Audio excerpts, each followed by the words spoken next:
one of my direct subordinates, one of my guys that worked for me, he would call me up or pull me aside with some major problem, some issue that was going on. And he'd say, boss, we got this and that and the other thing. And I'd look at him and I'd say, good. And finally one day he was telling me about some issue that he was having, some problem. And he said, I already know what you're going to say. And I said, well, what am I going to say? He said, you're going to say good. He said, that's what you always say. When something is wrong and going bad, you always just look at me and say good. And I said, well, yeah. When things are going bad, there's going to be some good that's going to come from it. Didn't get the new high-speed gear we wanted? Good. Didn't get promoted? Good. More time to get better. Oh, mission got canceled? Good. We can focus on another one. Didn't get funded. Didn't get the job you wanted. Got injured. Sprained my ankle. Got tapped out? Good. Got beat? Good. You learned. Unexpected problems? Good. We have the opportunity to figure out a solution. That's it. When things are going bad, don't get all bummed out. Don't get startled. Don't get frustrated. If you can say the word good, guess what? It means you're still alive. It means you're still breathing. And if you're still breathing, well then hell, you still got some fight left in you. So get up, dust off, reload, recalibrate, re-engage, and go out on the attack. All failure is psychological. Other than death, all failure is psychological. Think about that. Just think about that. This failure, this upset, this catastrophe. If you aren't dead, then it's just psychological. It's in your head. Now, this does not mean that you won't lose some battles, because you will. We all will. But it does mean that as long as you don't surrender, as long as you don't give up, as long as you don't quit, then you haven't failed.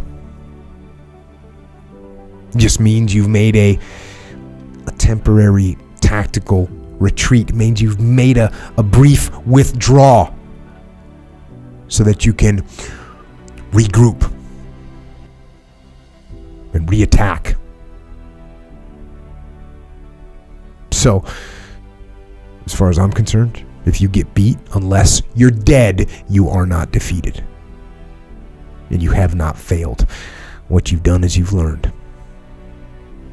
You've gained experience. And you're still alive. And you have memories to make. So get up and go get after it. I mean, I would have said, okay, I like that job. I failed at it.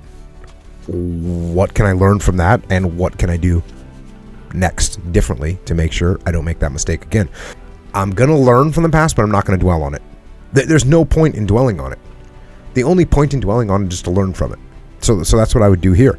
And then I would take what I learned from my experiences of where I failed, and I would also take the positive things that I learned, because even that failure is a positive. Even that failure is a positive, because you realize the value of the opportunity that you had, and you blew it, and you're like, okay, I'm never gonna let that happen again. Lesson learned.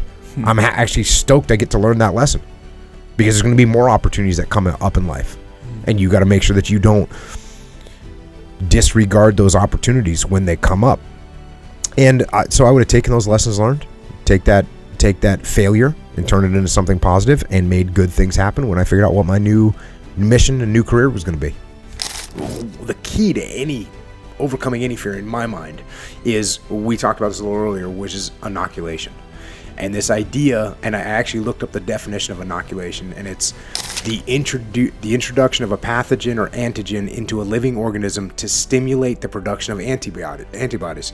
So you're giving yourself a little bit, and you give yourself a little bit, and you build up off there. And that's what you do. You take the small doses, so it prepares you for the bigger doses. And one of my daughters, my middle daughter, she was really wanting to be in the school play, right? And other plays around town. And, okay, cool. Well, that's cool, but she was horrified to go out in front of an audience. Horrified. And so I looked up and I said, okay, how do you stop your kids from getting stage fright, is what they call it. And, I read about people, what they did, and what I did was I'd say, okay, sing a song for me. And it's not that big of a deal because I'm her dad, and so she'd sing a song for me. And even then, she'd be a little bit embarrassed, but she'd sing a song for me. And then a couple days later, I had my wife, hey, sing that song for both of us. And then it was, my wife's got a friend over, hey, sing that song for the three of us.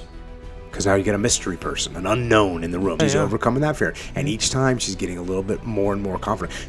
Afraid of fighting and altercations, go train jiu-jitsu. If you're afraid of heights, work on some rock climbing. If you're afraid of the water, it's time to swim. It's time to surf. It's time to get out there. If you're afraid of pull-ups, if you're afraid of pull-ups, do pull-ups. If you're afraid of squats, do squats. If you're afraid of public speaking, go speak in public. If you're afraid to start a business, make it small. And on all these, what you have to do is you have to mitigate the risk, and you have to ease yourself into it, but you got to go for it. And eventually you will overcome that fear. But the hard part is, you got to take that first step. To begin to inoculate yourself against the fear of the thing that's in your mind. Because that fear generally is in your mind. Yeah.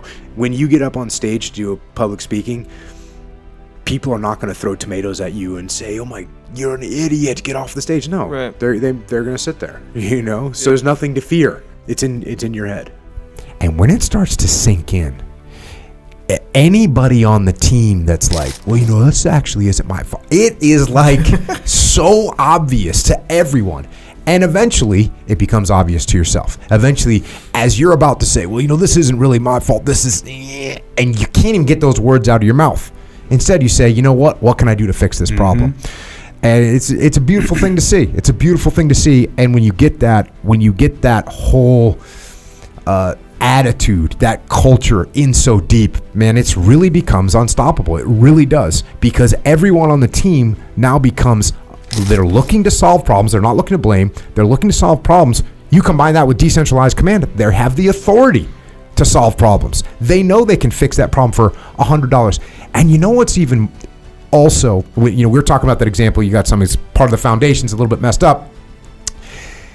The attitude, he fixed that problem. That problem's probably not happening, because going into that moment when they were about to set that fixture, that guy says, hey, you know what? If this isn't good, I know I'm going to have to fix it.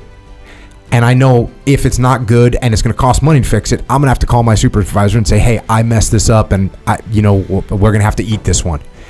So you get that preemptive ownership where people care more about the job. They want to do it correctly the first time because they are taking ownership. That's one of the bad things about extreme ownership is the first book's all about, extreme ownership is in the past. It's a mistake that happened, and it's my fault, which is good. But what's even better than that?